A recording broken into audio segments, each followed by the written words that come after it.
Yes. From the last question, I kind of want to piggyback off of it.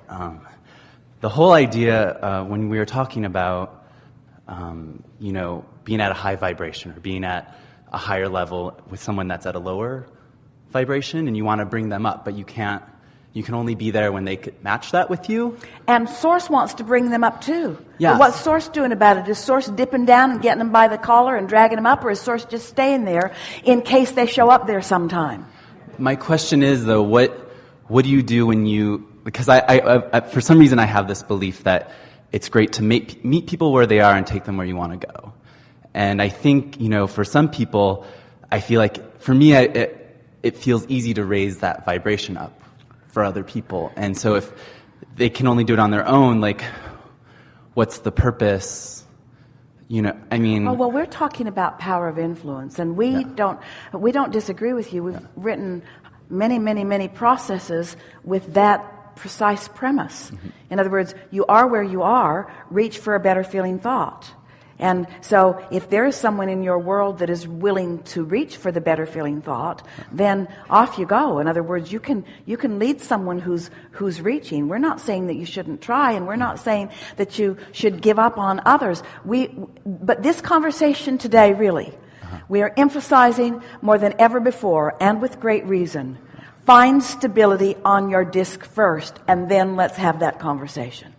Because there are so many people who find it and lose it because of their then attempt to bring someone else up. So make sure you're stable there, and then, you see. That's really what we're talking about here today.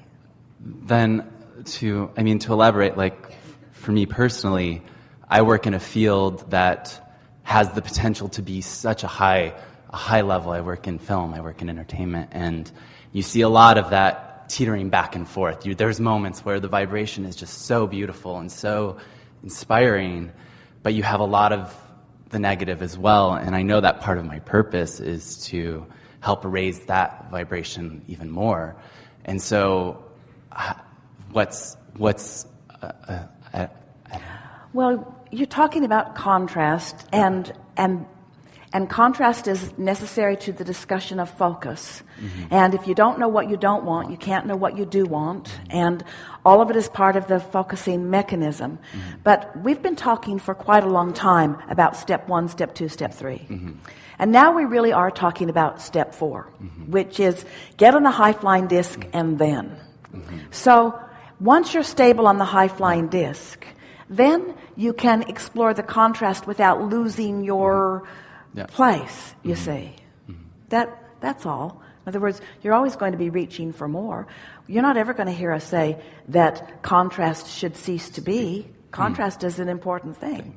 What we're talking about with all of you is how do you not just survive, but how do you joyously survive in a sea of perpetual contrast? Mm-hmm. And the way you do it is by developing your own ability to focus. Mm-hmm. Yeah.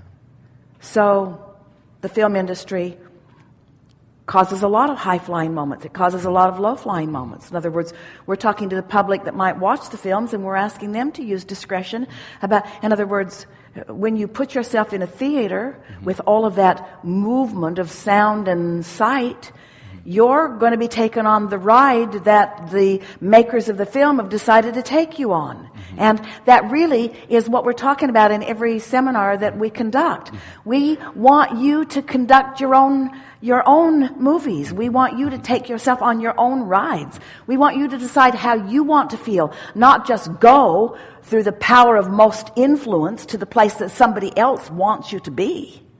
We want you to be deliberate creators, not creators by default.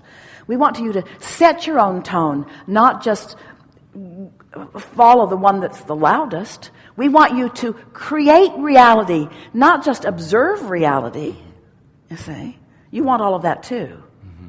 But, so now where are we? Because you picked up on the heels of something earlier, and we've taken it further, so now where are you?